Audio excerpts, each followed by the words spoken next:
ఏమిటమ్మా? రాత్రి తగ్గుతున్నారే, ఇప్పుడు ఎలా ఉంది నాన్న? పర్వాలేదమ్మా, బాగానే ఉంది. డాక్టర్ వచ్చి మంది ఇచ్చాడా? లేదమ్మా, మన ఇంట్లోనే ఉందిగా, తాగాను. ఇది నోడుతున్నాడు నాన్న.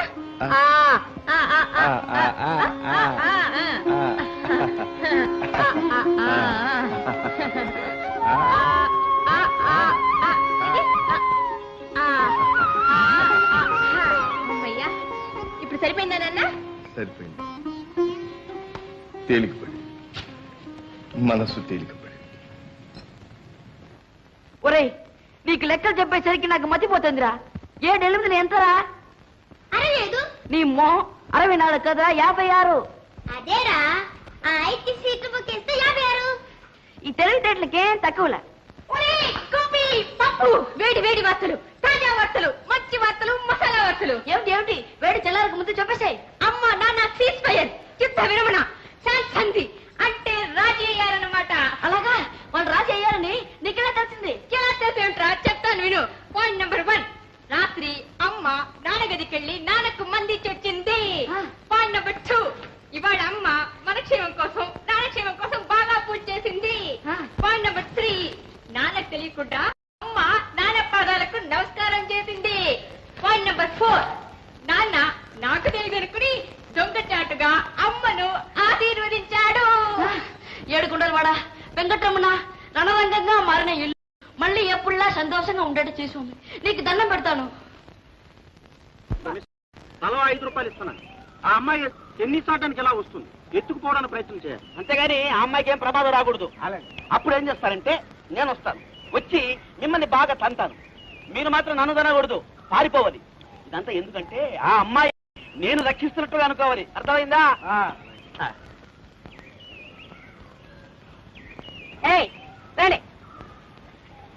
వాడు ఎంత ఇచ్చాడు? తలా 5. నేను తల 10 ఇస్తాను. ఆ పిడత మొహాన్ని పట్టమని తన్నాలి, అప్పుడు ఇతను వస్తాడు, మిమ్మల్ని తంతాడు. మీరు మాత్రం నన్ను తన్నకూడదు. అవును, పారిపోవాలి మీరు. ఈ అబ్బాయి ఆ అమ్మాయిని రక్షించినట్టు ఆ అమ్మాయి అనుకోవాలి. అంతే, పడండి. జాగ్రత్త.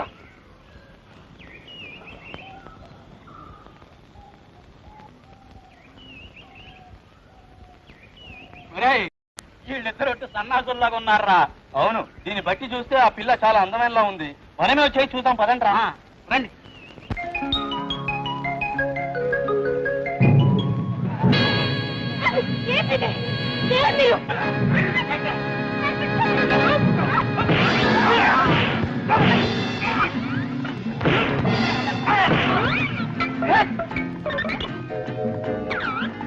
చాలా థాంక్స్. మీరు సమయానికి రాకపోతే సమయం నాకు అలవాటు, మీకేం భయం లేదు. నేను వాడికి బాగా ఇచ్చాను. ఏరా, ఇచ్చింది చాలేదా?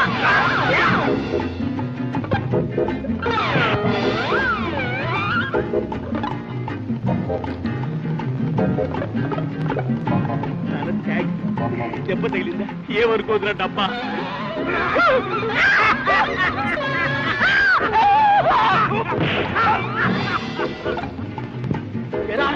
నన్ను కొడతారే, ఒళ్ళు కుదెక్కిందా? ఎలా ఇది ఇచ్చాను కదరా.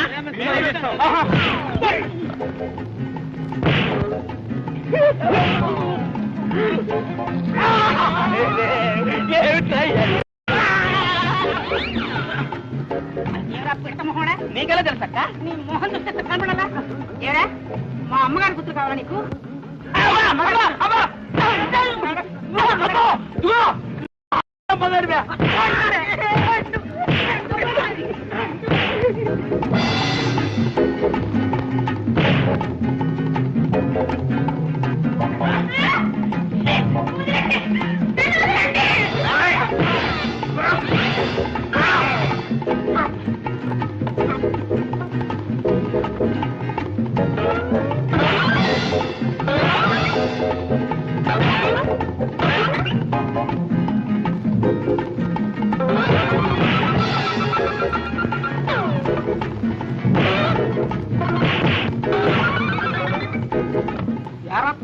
మొక్కమా అలా తెలుసు, నీ మొహం చూస్తే తెలియదులే. నీకు మా అయ్యగారు కూతురు కావాలా?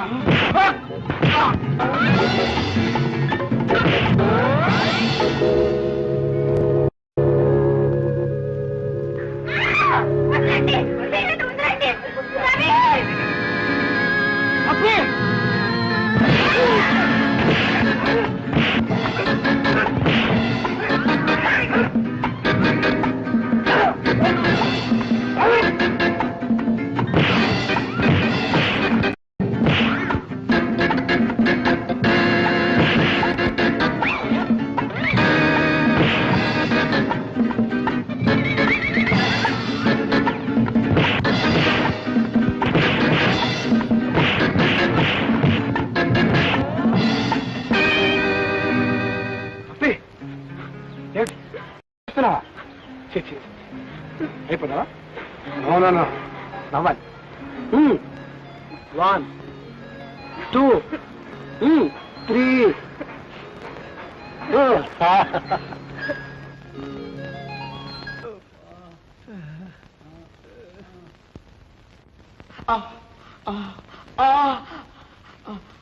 వాళ్ళు ఇంత చితక తగిన గారి మీద మాత్రం ఈగ వాళ్ళనివ్వలేదమ్మా.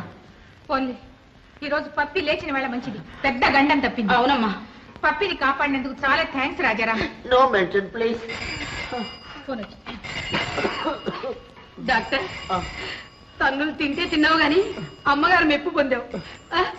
ఇక నీ రొట్టెనికి నేత్రం పడ్డట్టే. Hello, yes doctor Lalitha speaking. I'm Raghu speaking. ఏమిటి విషయం? మేడం, మీ అసిస్టెంట్ గారు లేడు రాజారాం, ఆ కోచ్ వేధమని కాస్త ఒళ్ళు దగ్గర పెట్టుకోమని మరి చెప్పండి. ఏం చేశాడు? ఇంకేం చేయాలి? అమ్మాయి మీదకి 4 రౌడీలు పంపించాడు. వాళ్ళు ఆమెను బలవంతంగా తీసుకుపోతున్నట్టు, ఆ సమయానికి వాడేదో అపధర్మంగా వెళ్లి రచించేట్టు పెద్ద సినిమా హీరోలాగా యాక్ట్ చేశాడు. కానీ వాళ్ళు అమ్మాయిని తీసుకుపోవడానికి సిద్ధపడితే మా జూనియర్ సీతారాం వెళ్ళి అమ్మాయిని కాపాడేట అని మీ జూనియర్ మీకు చెప్పాడు, అవునా? అవును. నాన్సెన్స్. అమ్మాయిని రౌడీల బారి నుండి కాపాడింది మీ జూనియర్ సీతారాం కాదు, నా అసిస్టెంట్ రాజారాం. ఎవడు? మీ అసిస్టెంట్ రాజారాం? అవును. వాడా? Non sense. మా సీతారాం ఎప్పుడు కూడా అబద్ధం చెప్పడు. అయితే మా రాజారాం అబద్ధం చెప్తాడా? అదంతా నాకు అనవసరం. వాడు చేసిన బుద్ధి తక్కువ పనికి అమ్మాయి దగ్గరికి వెళ్ళి వాడు క్షమాపణ చెప్పుకోవాలి, లేదా పోలీస్ కంప్లైంట్ ఇచ్చి వాడి మీద లీగల్ గా ప్రొసీడ్ అవుతాను. ఏ ఫైల్ ఖాళీగా ఉందా? వేరే కేసు ఏం లేదా? ఇదిగో చూడండి, ఇప్పుడు పిల్లలు నా సంరక్షణలో ఉన్నారు. వాళ్ళ మంచి చెడు చూసుకోవాల్సిన బాధ్యత నాది. మీరు అనవసరంగా ఇంటర్ఫియర్ కావాలి.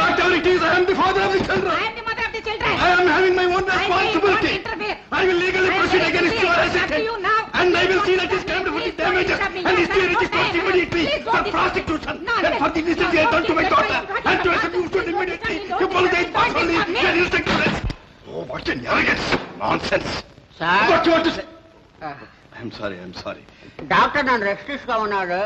సలహా కేకులు వెళ్ళి విశ్రాంతి తీసుకోండి. Thank you sir. It is too much.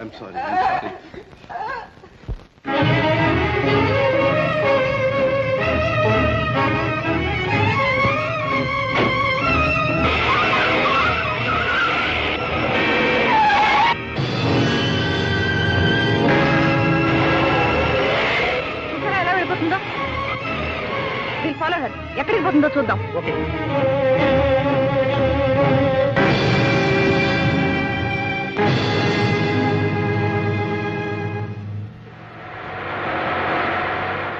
ఏమండి ఏమండి, ఏమిటి? నేను వచ్చే దారిలో ఒక యాక్సిడెంట్ చేసి వచ్చానండి. 1 కాదు 2. రెంటా? అదేమిటి? I'm sorry. అక్కడ యాక్సిడెంట్ చేసిన తర్వాత నేను నా కార్ ఆపకుండా వచ్చేసాను. వాళ్ళు నా వెంటబడి వస్తున్నారు. యాక్సిడెంట్ చేయటం ఒక తప్పు, యాక్సిడెంట్ చేసిన తర్వాత కారు ఆపకుండా రావటం 2వ తప్పు కావచ్చు. కానీ అక్కడ కార్ ఆపితే వాళ్ళు ఏదైనా గొడవ చేస్తారని భయపడి వచ్చేసేసాను. ఇప్పుడు వాళ్ళు వస్తే వాళ్ళకి ఏదైనా కొంచెం సర్ది చెప్పి పంపించేసేయండి. అయితే తమ తరఫున వకాల్తా తీసుకుని వాదించాలి అంటారు. ఎలాగైనా అనుకోండి. వాళ్ళు వచ్చేస్తున్నారు.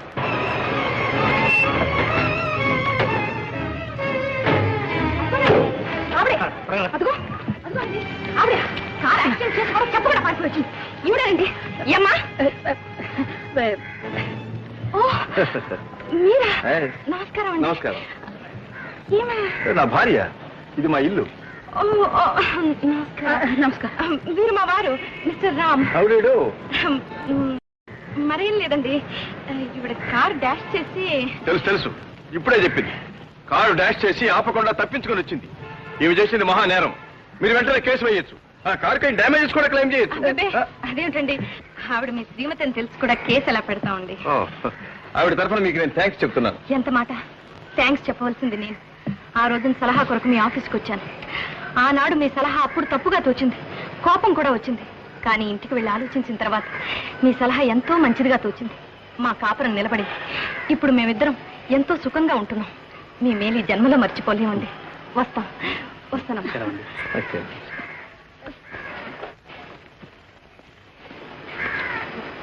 అమ్మయ్యా, పెద్ద గండం తప్పించారు. అవును, ఆవిడకి మీరేదో సలహా ఇచ్చారని థ్యాంక్స్ చెప్తోంది. ఏం సలహా ఇచ్చారు? ఒకరోజు ఆవిడ భర్తకు విడాకులు ఇవ్వాలని నా ఆఫీస్కి వచ్చింది. వివాహం అంటే అంత తేలిగ్గా విడదీసుకునే వ్యవహారం కాదు. భార్యాభర్తల పవిత్ర జీవిత బంధం అని నేను గట్టిగా చెప్పి పంపించాను.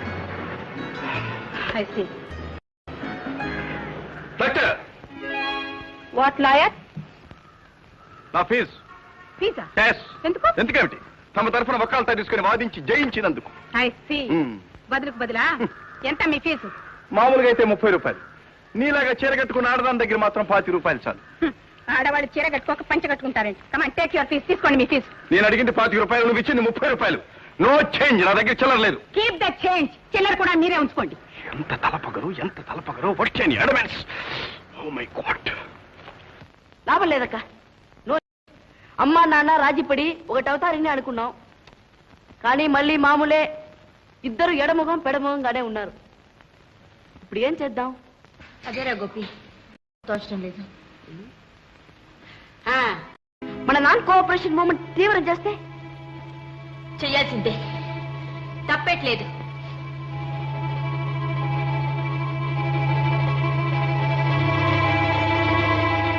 గోపి,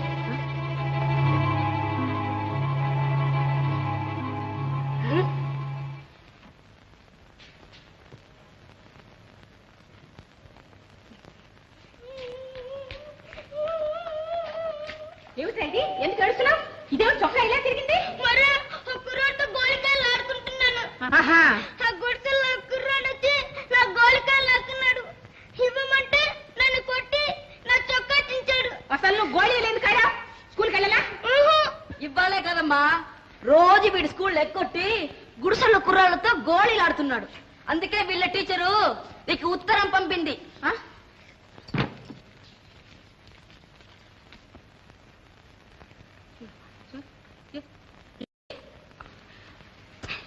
ఎరా, స్కూల్ ఎగ్గొట్టి అల్లా చిల్లరగా తిరుగుతూ గోళీలు ఆడతావా? ఏమైందిరా నీకు? ఎందుకు చదవడం లేదు? నన్నేం చెప్తామా? ఇంత ముందు నాన్న పాఠాలు చెప్పేవాడు. ఇప్పుడు నిన్ను అడిగితే నువ్వు చెప్పడం లేదు. అక్కని అడిగితే పాడు అంటుంది. గోపిని అడుగు. వీడు చెప్పాను అక్కువని పరీక్షలో గుండు సున్నా వచ్చింది. చదువుకున్న స్కూల్ కడితే టీచర్ బెంచ్ ఎక్కిస్తాడు. అందుకని నా స్కూల్ మానేశా.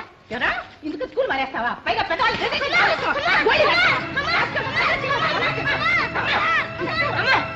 ఎందుకమ్మా వాడు స్కూల్ కు వెళ్ళడం లేదంటే తప్పు వాడిది కాదు, నీది. నాది. ఏమిటా వాగుడు? మాట్లాడుతున్నావో తెలుసా? తెలుసమ్మా, మా అమ్మతో మాట్లాడుతున్నా. అమ్మా, ఏమిటి అర్థం లేని పట్టుదలలు? మీరిద్దరూ చిన్న పిల్లలాగా పోట్లాడుకొని ఈ ఇల్లు నరకం చేస్తున్నారమ్మా, నరకం చేస్తున్నారు. ఈ నెల రోజులు మా సంగతి ఏమైనా పట్టించుకున్నారా? తల్లిదండ్రులే ఇంత లక్షణంగా ఉంటే పిల్లలు బాగుపడాలంటే ఎలా బాగుపడతారమ్మా, ఎలా బాగుపడతారు? చాలేని అధిక ప్రసంగం. నోర్మై.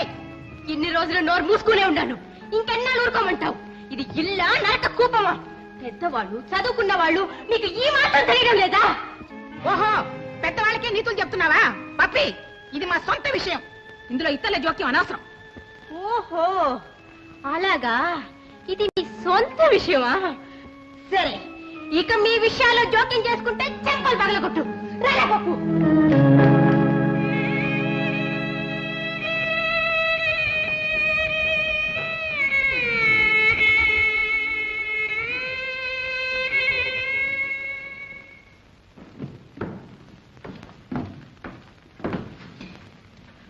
ఏమిట్రా అది? అబ్బాయి, ఏం లేదు నాన్న. ఏమి లేకపోతే దాస్తా కుట్రా? Register letter. రిజిస్టర్ ఎట్లా?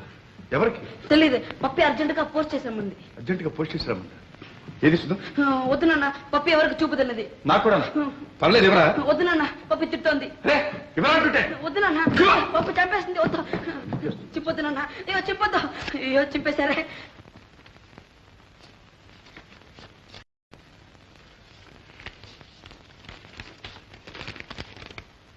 To the producers, modern movies, film producers, Kodambakkam Madras 24. Dear producer, మీరు తీయబోయే చిత్రంలో కొత్త నటినట్లు కావాలని పేపర్లో ప్రకటన చూశాను. ఇందులో నా ఫొటోస్ పంపుతున్నాను. నేను చాలా అందంగా ఉంటాను. బరువు 105 పౌండ్లు చెస్ట్. తల్లిదండ్రులు ఉన్నారు, కానీ వారు ఒక వారం రోజుల్లో విడాకులు పొందబోతున్నారు. అందువల్ల వారి అనుమతి అవసరం లేదు. ఏమిటిది? చదవలేదా? చదివి అడుగుతున్నాను. ఎవరికి అప్లికేషన్ రాశావు? నేను ఎవరిని అడగాలి? పప్పి, చదువుకున్న పిల్లకి సినిమాలో చేరతానని సినిమా కంపెనీకి అప్లికేషన్ రాయడానికి నీకు సిగ్గు లేదు? నేనెందుకు సిగ్గుపడాలి? సినిమా కంపెనీకి అప్లికేషన్ పడేసేంత అనాథగా నన్ను వదిలేసారే, అందుకు మీరే సిగ్గుపడాలి. కన్న తండ్రిని నన్ను ఎదిరించి మాట్లాడుతున్నావా? అసలు నేనేం తప్పు చేశాను? ప్రాణానికి ప్రాణంగా బిడ్డల్ని చూసుకునే తల్లిదండ్రుల మాటలు ఎదిరించి ఇలాంటి పని చేస్తే తప్పు. మాకు తల్లిదండ్రులే సరిగ్గా లేరే. మూల విగ్రహాలే ముష్టెత్తుకుంటుంటే ఉత్సవ విగ్రహాలు ఏమైతే ఎక్కడ పోతాయి? పప్పి ఊరికి అరగకున్నానా? అరిచి లాభం లేదు. అసలు ఇప్పుడు నన్ను అడిగే హక్కు మీకు లేదు. మీకు నేను సమాధానం చెప్పవలసిన బాధ్యత కిందటి నెలలోనే తీరిపోయింది. పప్పి మాకు నీతులు చెప్పే ముందు మీ బాధ్యతలు మీరు గుర్తించండి. పప్పి